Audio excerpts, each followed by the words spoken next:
三种炎症离癌症并不远，医生提醒你别大意，早干预早摆脱隐患。身体发炎了，你会如何应对呢？千万不要像林大爷一样粗心大意。林大爷今年65岁，是农村人，身体还算硬朗，就是身体一直有个小毛病。30年前，他在地里干活的时候，不小心把自己的脚后跟给伤到了，被锄头拉了一个大口子，当时就出血不止。回家后自行拿草药敷了几天，没有改善，反而发炎化脓了，他只好到医院进行了治疗。虽然在医院治疗后情况得到了改善，但是不知道怎么回事。从医院回家后，林大爷脚上的伤口又开始溃烂发炎，过上一段时间又愈合。林大爷不想去医院折腾，也就任由它发展。如今30年过去了，林大爷脚伤的情况已经十分糟糕，创面溃疡严重，散发出熏人的恶臭，同时还时不时的有血性分泌物溢出，看上去十分恐怖。儿女这才把他带到医院就诊，医生检查发现30年前的小伤口不断感染，成为慢性炎症，最终恶化成了皮肤癌。林大爷的遭遇实在让人惋惜，身体发炎看似是再普通不过的一个小毛病，殊不知炎症其实和癌症有着千丝万缕的联系。炎症是一把双刃剑，不及时干预可能会成为癌症的祸根。首先，我们来了解一下什么是炎症。在日常生活中，我们总是能见到扁桃体炎、鼻炎、咽炎等不同部位的炎症，其实它就是我们身体最基本的免疫反应。当身体受到外伤、病毒、细菌等感染等刺激时，身体就会发生炎症反应。大量的炎症因子出现在患处，清除有害因子，修复受损的组织。在这一过程中，患者可能会有红、肿、热、痛的表现。看起来是不是觉得炎症可真是一个好家伙？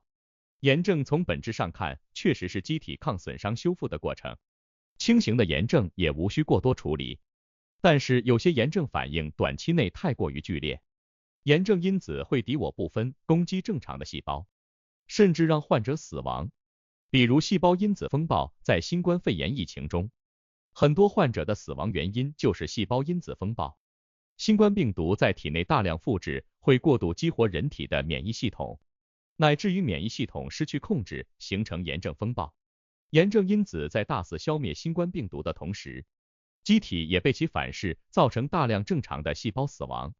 杀敌800，自损1000，不仅肺部受损，心肝肾等多器官也受到连累。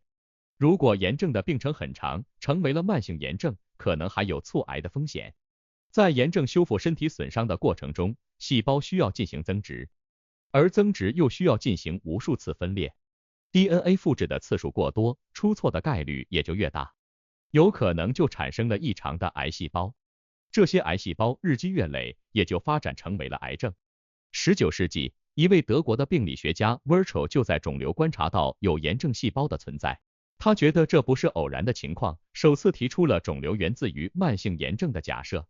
而到了现在，医学家对于炎症和癌症之间的研究也更加明确。2023年2月，医学信息上的一项研究就指出，25%的肿瘤是由炎症发展而来，多种炎症因子均有参加癌症的发生发展。比如白细胞介素，它能调理免疫反应、造血、细胞生长等多种生理反应。但是在肿瘤微环境中，白细胞介素也广泛存在，通过调节凋亡、增殖、血管生成、侵袭和转移等多种信号传导途径来促进肿瘤发生。在临床上也发现，很多癌症病人其实都有慢性炎症的病史。在身体经历数年的发炎之后，癌细胞逐渐壮大成为了肿瘤。这也给了医生启示，对于癌症的干预一定要在未发生前，在炎症阶段就给予阻断，查出炎症就要及时应对，给身体消炎，查出这3种炎症要及时应对。炎症的形式有很多，有些十分危险。下面给大家重点提醒3种容易被忽视的炎症。1、皮肤慢性溃疡。在日常生活中，烫伤、摔伤、擦伤等都可能导致皮肤出现创口、溃疡，情况轻的发炎几天就好了，很少有人在意，甚至涂点口水消炎就完事。而有些情况严重的，可能数月、数年都在反复发作。临床上把超过1个月创面未愈的情况定义为慢性皮肤溃疡。是炎症改变性疾病，具有一定的癌变风险。就像前文中林大爷的情况，因为伤口反复感染，在慢性炎症的刺激，修复细胞出错，导致癌变，成为皮肤癌，病理类型以鳞癌多见。二、肝炎。中国是肝癌大国，世界卫生组织的数据显示，2020年中国新增肝癌患者人数高达41万，位列世界第一的位置。可以说，肝炎是肝癌最大的祸根，尤其是乙型肝炎和丙型肝炎。乙型肝炎病毒携带者中有10%到25%可能会恶化到肝细胞癌的阶段。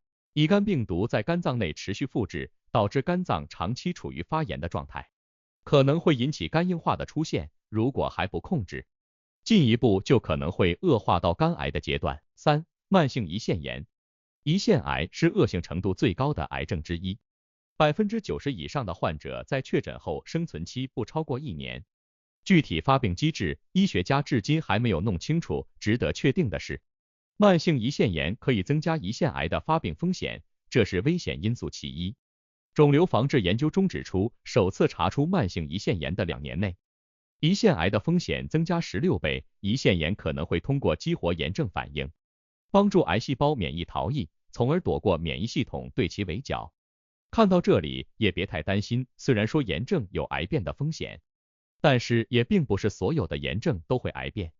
再次强调一下，急性炎症在治疗得当的情况下，十分容易治愈，一般没有癌变风险。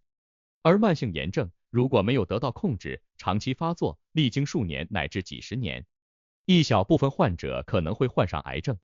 所以，对待长期不愈的慢性炎症，一定要引起重视，积极就医。而对于所有人来说，一定要积极的抗炎，从生活中的方方面面做好预防的措施，远离炎症。如何对抗炎症？请拿起这3把武器。抗炎是一项持久战，需要从饮食、作息、习惯等多方面做出改变，并且要持之以恒。首先，在饮食上要少吃促炎食物，适当补充抗炎食物。食物也有抗炎和促炎之分，所谓促炎饮食，其实就是指摄入过多促进体内炎症反应的食物，比如过于精细的主食、红肉、牛羊猪肉、加工肉、酒等，可能会升高体内的炎症因子 C 反应蛋白、肿瘤坏死因子 alpha、白介素6。中国营养学会发布的抗炎饮食预防肿瘤的专家共识中建议，适当摄入全谷物、家禽、鸡蛋、鱼肉类优质蛋白、茶以及蔬菜水果等。这些食物能帮助降低体内炎症标志物，改善代谢。同时在烹饪方式上，尽量以蒸煮炒为主，少煎炸。其次，要坚持运动。久坐缺乏运动已经成为人的生活常态，但是长期不运动，内脏脂肪增加可能会导致炎性免疫细胞浸润，脂肪因子大量释放，让身体处于炎症的状态中。而积极的运动有助于对抗炎症。想通过运动来抗炎，不需要你在专业的健身房里挥汗如雨，或许只用每天走路20分钟。美国加利福尼亚大学圣迭戈分校医学院的一项研究，通过对47名志愿者的观察，发现走路20分钟后，人体内的肿瘤坏死因子一种炎症因子数量就下降了5%，也就是说，走路20分钟就足以刺激身体产生抗炎反应了。最后，尤其要预防感染，保持卫生，接种疫苗。病毒、细菌、寄生虫都可以引起炎症。目前世界上有2种疫苗已经明确可以预防癌症，一种是乙肝疫苗，另一种就是宫颈癌疫苗。它们都是通过预防病毒感染来降低癌症风险。另外，也要做好饮食卫生，避免生食感染寄生虫，洁身自好，避免 HPV 感染。炎症和癌症的关系的研究，目前人类还在探索，对炎症因子的探索，也有助于癌症早筛以及靶向治疗。对于普通人来说，一定要尽早预防炎症。如果身体出现炎症，要及时控制病情，以免恶化为癌。